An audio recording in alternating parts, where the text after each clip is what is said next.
So firstly, thank you for having me. When Fred first asked me to come and do this talk, I was a little worried. I thought I was going to be the only female in the room, so it's really nice to see some women.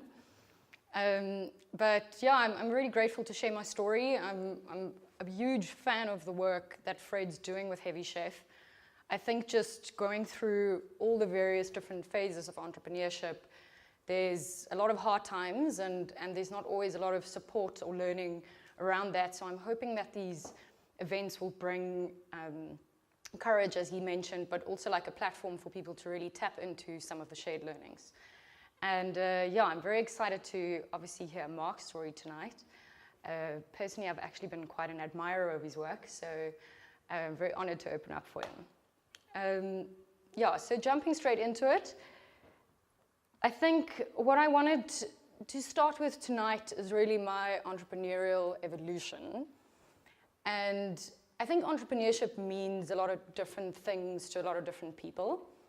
And personally for me, it certainly meant different things during kind of like the last 3 sort of decades or stages of my life. So I started my first business actually at boarding school. I went to an all-girls school, so this has been quite like an interesting journey walking in. Yeah, it kind of reminds me a little bit of Grey College. So I probably shouldn't be saying that to all the old boys. So yeah, I started my first business. It was essentially selling airtime in boarding school. A lot of the girls didn't really know how to like navigate their phones and figure out this whole technology thing. And also I got some access to airtime at a discounted price, and I saw a really good opportunity. But the key there was that it was all about like freedom and survival, and this sort of extended to my gap year straight after school. I went to go study in Spain, and all of a sudden I just didn't have enough money for all the exciting things that I wanted to do. So I had to make a plan.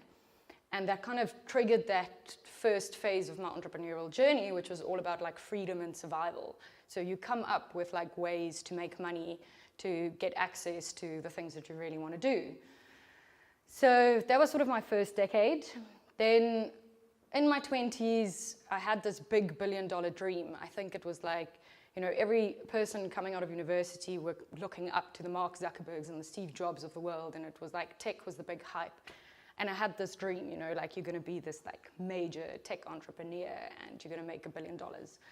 So that was a great time. I had 2 or 3 failed startups during that time, which like kindly humbled me to the ground. And then got lucky with my firm, DOTNXT, which Andre mentioned, which was essentially a strategic advisory firm where we did a lot of very niche corporate innovation for mostly a lot of the big banks. And I found myself in this fintech world. And it was very much around like the dream and the, you know, focused around like making money. That was, you know, a big driving factor as well. But then by no means was my exit necessarily a massive exit, but there was a time where I was exposed to a lot of really influential and wealthy people, and I kept having these conversations at dinners where I was like, well, if you go back, what would you do differently? And they all would come back with the same thing. They would be like, I'll spend more time with my family, I'll, you know, make my wife happier, I'll make sure that I'm there for my kids, and maybe I'll go travel more and go on more adventures, because now, you know, I'm suffering from this bad liver and I have backaches and I've spent all this time working, and I can't really go do all those things I wanted to do when I was younger. So as I entered into my 30s, I was like, that's not what I want. That's not the kind of life that I want. And I've kind of entered into a whole new entrepreneurship wave now, which is far more around impact, and it's very much centered around this thing of collaboration. I'm a little bit more deliberate now with who I bring into the business, who I'm partnering with, from investors, from people, from partners, who I do business with. And I really want to make sure that what we're building right now is sustainable and it has a positive impact in the world. And without going into too much detail around the actual business, it's not a non-profit, it's still a for-profit, and I do believe in profit for sustainability, but it's certainly a different driving factor, which makes it incredibly exciting. And I'm very excited for this part that I'm going to learn now through this journey with Flexyforce. And yeah, when Fred asked me to talk about tech entrepreneurship, I was like, what is that? Like, I'm not quite sure. It's like when people ask me, how does it feel to be a woman entrepreneur? I'm like, I don't know. It feels like a woman and an entrepreneur. I don't think it feels very different. But I try to think of like key things that is different. So I grew up on a farm in the Eastern Cape, and it's obviously a very different kind of business. It's very risky and it's international, but it's a very different kind of business, not technological at all. So the framework I had in my mind was kind of like, what is very different to what they're doing on the farm and to what I'm doing on a day-to-day basis? And I wanted to pick out some nuggets from that comparison to shed light on kind of like the day-to-day experience of building and running a tech startup. So, 5 things. Number 1. Everything is live and it's recorded, and there's this like incredible amount of data, and sometimes I feel like I have data anxiety, but it's extraordinary. I run my entire business off my phone, and yesterday actually I was in a meeting with some new investors, and they asked me about like management reporting. It was a new criteria. I'm sure we're all very familiar with it. And they're like, can you get your management reports at a certain date of the month? I'm like, it's all live. It's right here. It's like on my phone. What do you mean only at a certain period of time? I have all this data live. If I don't know what's happening in my business right now, I don't think I'll be able to survive. And it's the same from an analytics perspective. I think about customers and how long it takes to really like understand or know how your customers behave, where we track every single little item. I know exactly when someone is logged in, what they've clicked on, what they've done, how they've done it. We analyze that customer journey in detail, and it's just really a lot of data absorption altogether. On top of that, it's also like all of our suppliers and all of the work that we're doing. It's all digital, it's all live. It's kind of like this 24/7 world. Most of the suppliers that we work with, and I'm sure Mark has a lot more experience and insight in this, but they're all based all over the world. And if something goes wrong or if something falls over, you're on a Slack group and you're just chatting all the time, and it's like all these messages going around. It's just like, it's 100% live. There's no like closed time. There's no like point in time where you are not recording or having a paper trail, in this case a digital trail, of everything that you're doing in the business. And even though that can be quite scary and overwhelming, it's incredible because it provides you with the tools to anticipate. So you can better anticipate, and I think anticipate is a really important word in any entrepreneurial journey, because that's essentially what you're doing as a founder and CEO. You can't really predict the future, but you're constantly trying to anticipate what's coming around the corner. And I think that's why we surround ourselves with people that have done it already, or people that are 10 times more successful than us, because they help us anticipate better. They can't tell you what to do, but they help you anticipate. And I feel like the data is doing the same thing. But to add on to it, I know there's always lots of talk around like this major automation and everything that's going on in the workplace, that what really helps you to bring back that anticipation and make sense of the data is our human creativity. So although there's now in this world where we're living, where everything is automated and we're literally making someone's role redundant by the week, because every time something is done manually, we're automating it. The power lies in being able to not lose the human creativity. And I think that is something that I've learned in this tech world. I think we often think that it's just all about like, robotics, and it's like all these like tech terms that get thrown around, and everyone's fearful for what's going to happen to their jobs. And I think the robotic tasks will be automated, but ultimately the strength lies in our human creativity, and that's what's going to separate, I think, the future entrepreneurs from those that are purely just looking on the tech side. So that's on the live side. The second thing that I've absorbed in the tech sphere is this incredible hype. And it reminds me a little bit of like Instagram. It's just like this like major hype around tech. You like subscribe to all these newsletters, you hear of all these companies, In .NEXT, we launched, it's not really an incubator, it was like an entrepreneurial club for RMI called Alpha Code. I don't know if anyone's heard of it, but there was like all this hype in the industry around all these fintech players, and my days gone by like just researching all these fintech companies and putting them on slide decks and trying to make sense of what's going on, and there was just all this hype. And people will come in through the door and pitch their businesses, and they're just like riding this hype wave. And I think what I've learned through that, and also through this initial phase with Flexi and the current evolution, is that it's really important to stay grounded and not get lost in the hype. There's almost like a new skill in this new age that has to be learned, that you have to remain focused.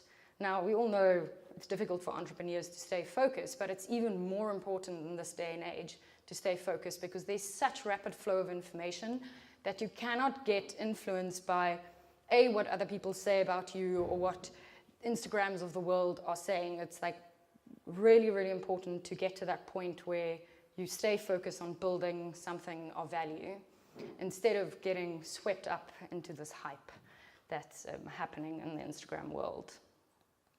And yeah, one more thing that I kind of wanted to add on to that was to, on the one hand, it's like avoiding obviously getting hyper distracted, but on the other hand, it's also about leveraging it. So it's a necessary evil.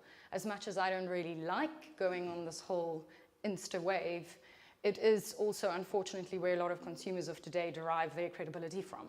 And not that I necessarily agree to it, it kind of feels a bit like Hollywood. Not that there's anything wrong with Hollywood, I love Hollywood. There is still a lot of value that can be derived from it. So there is this constant battle between like not getting like swept up in the hype, but then at the same time also not being like silly and not leveraging it, because it can bring a lot of value to your business. Then the third one is my favorite, and this is something that I'm like really passionate about. So global means, I think, again, many different things to many different people, but one of the things that first sparked my kind of thinking around globalization was a guy, he's an economist called Thomas Friedman, and he first wrote about the 3 phases of globalization. And globalization 1, I don't know if anyone's read the book before, anyone? The World is Flat, from Thomas Friedman. Okay, it's a very good book, you should all read it. He kind of spoke about the 3 waves of globalization, one being when countries first started trading with countries, and then the second one, companies trading with companies, and then the first wave was all about the individual.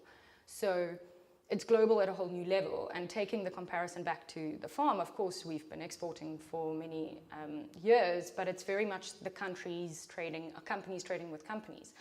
However, in this new world, what I'm seeing in the tech world is that the individual is globalized.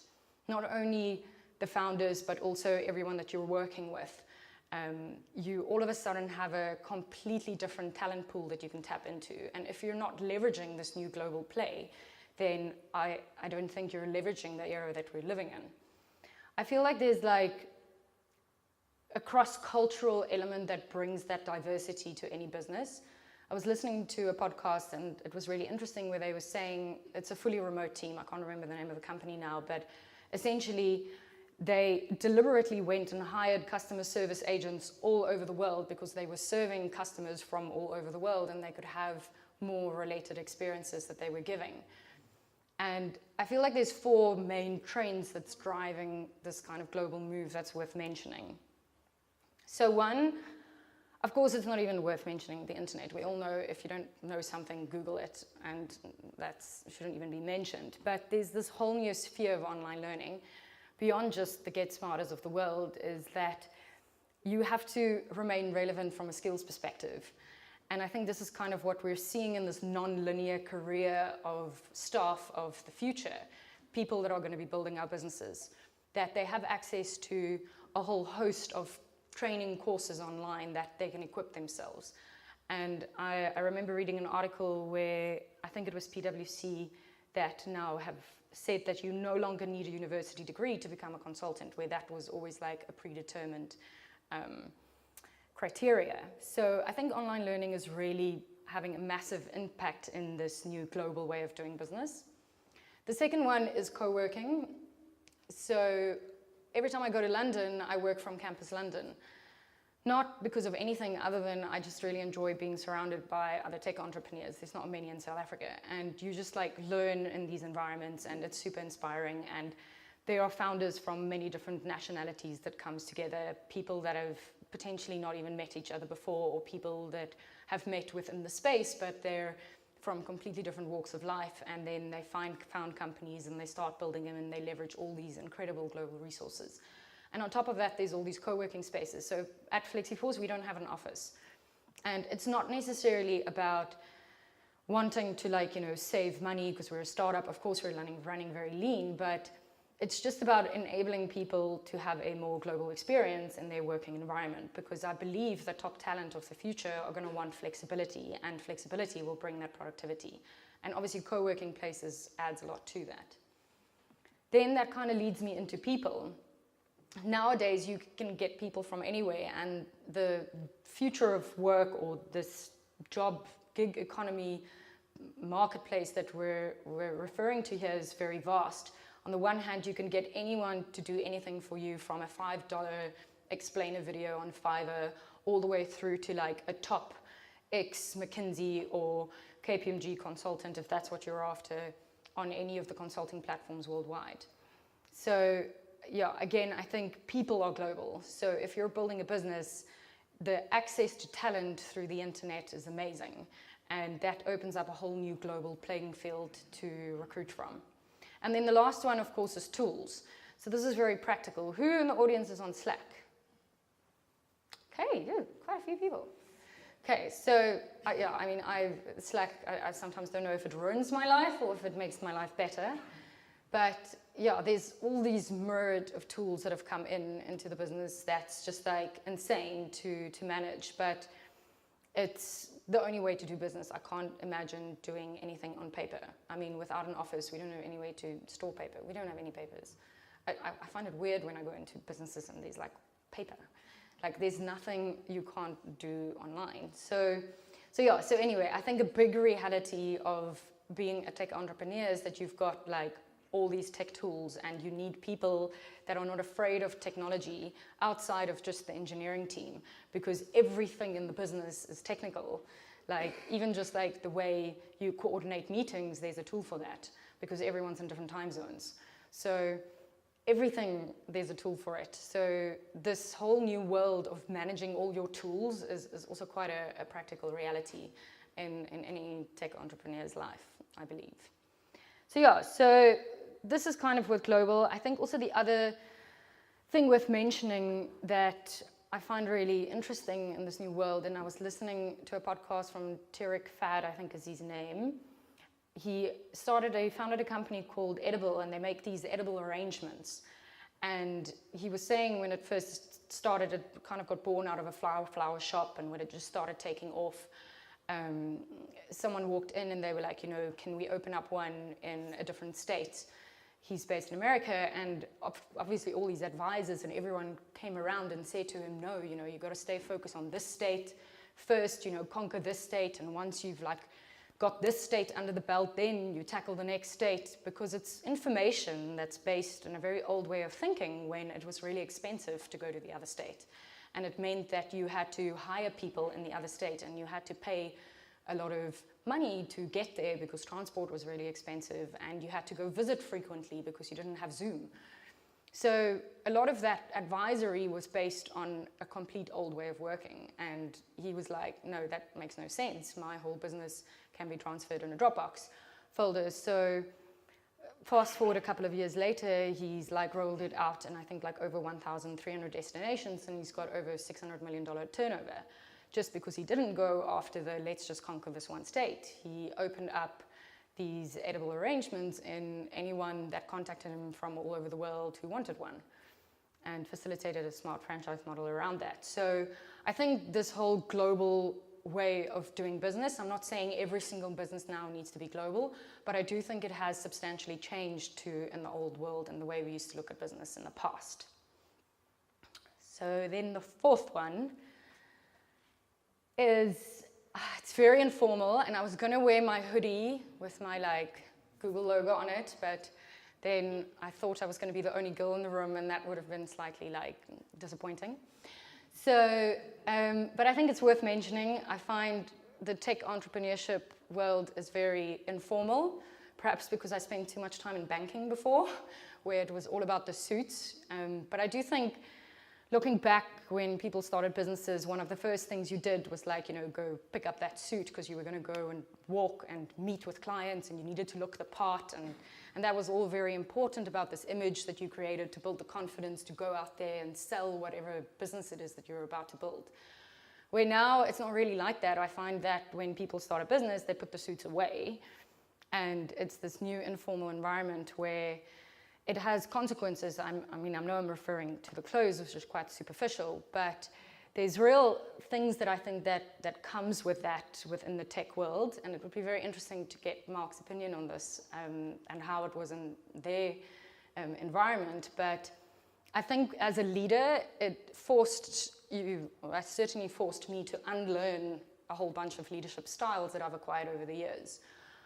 One being that everything is very transparent. There's kind of like this expectation in this world that you have to be transparent, and I think that's a good thing. I think we're seeing it across the board, not only just in business, but in politics, as we've got more and more access to information. I also think that it's a culture based on trust. I'm not technical myself, so running a business that is pretty much based on trusting other people and what they're building is a whole other talk in itself. But beyond that, just running a business with people that are completely on demand, there's no bums in seats, everyone's working remotely. Right now, my team's completely dispersed all over the world, and I trust them implicitly, but that means you have to hire for trust. So your whole, like the way that you approach the A players that you want to bring into your business is very much based on trust, and it's a whole new way of working. And when I speak to other people, the first thing they say to me is, but like, how do you control your staff? Like if they're not in the office or they're not like sitting there, and I'm like, I don't control them. I hire hopefully really smart and talented people that are competent and that can manage themselves.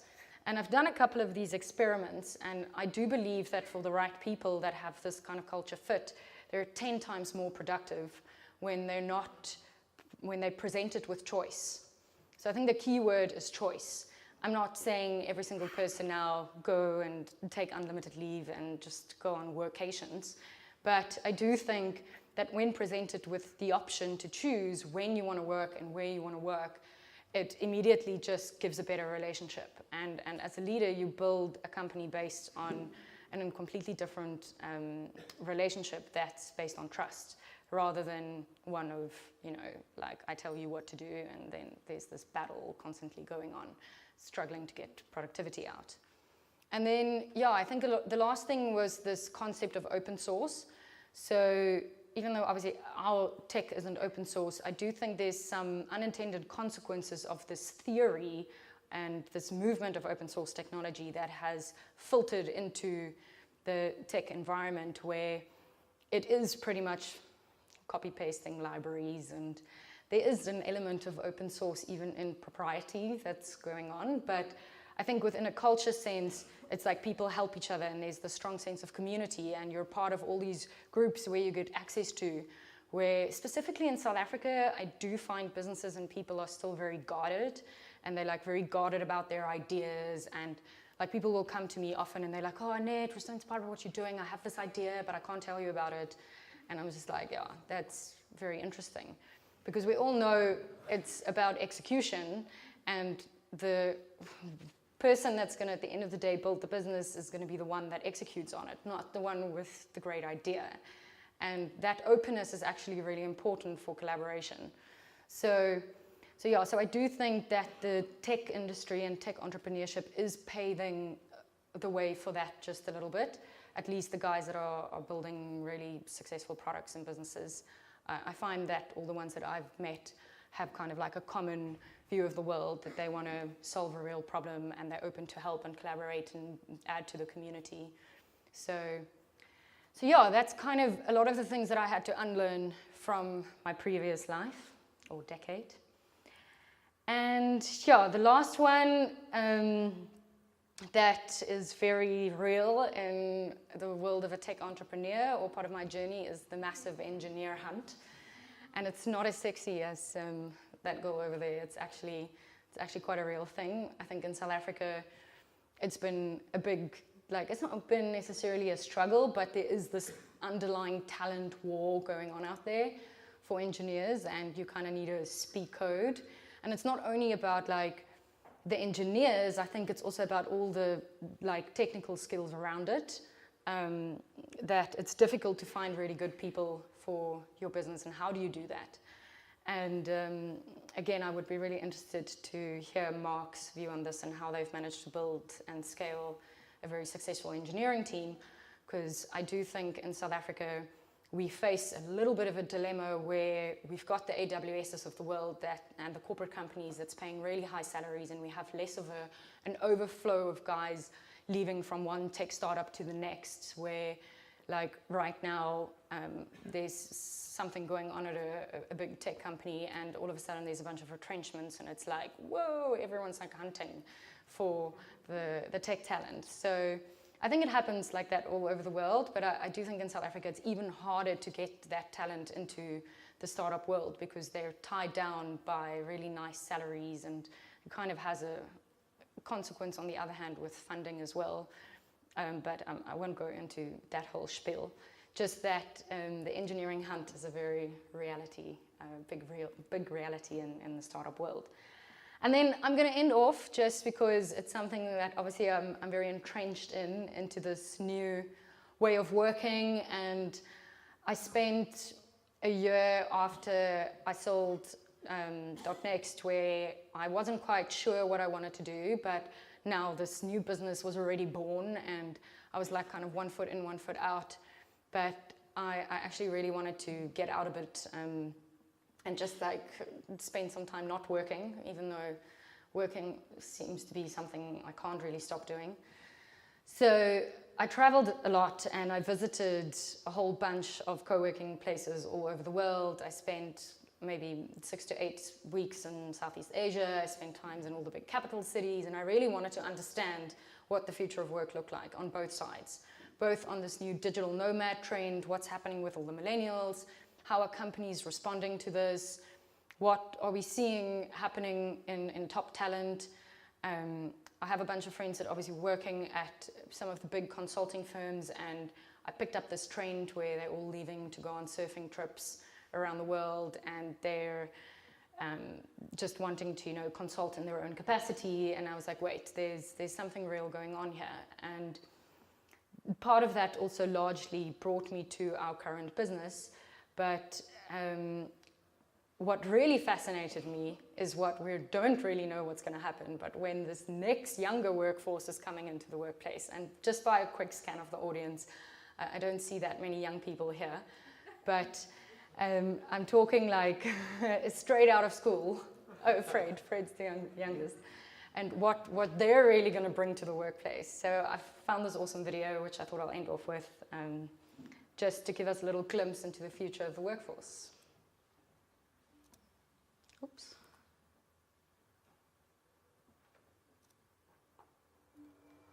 Dear older generations, we can see there's a bit of confusion to what us millennial travelers are all about. So here's a message to you that may help. And we should start by saying, we're sorry. Sorry for being unable to sit still in an office. We fail to see the difference between working on a laptop in a cubicle or on a beach in Indonesia.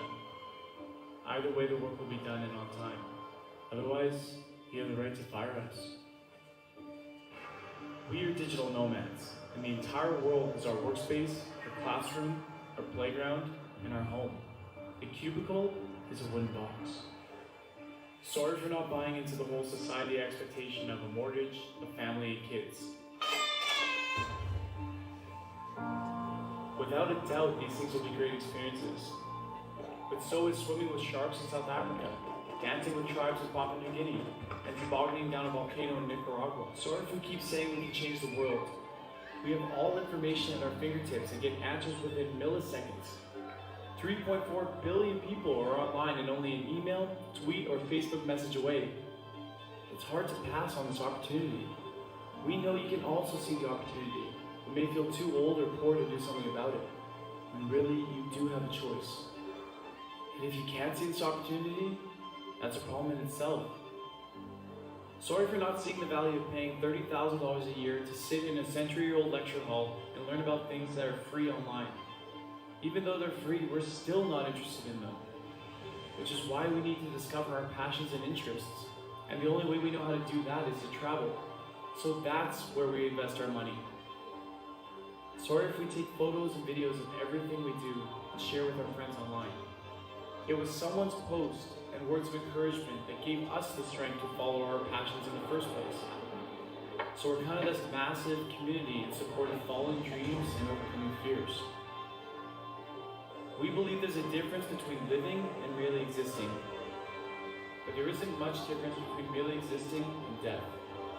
So for that reason, we choose to live. With much love, Millennial Travelers.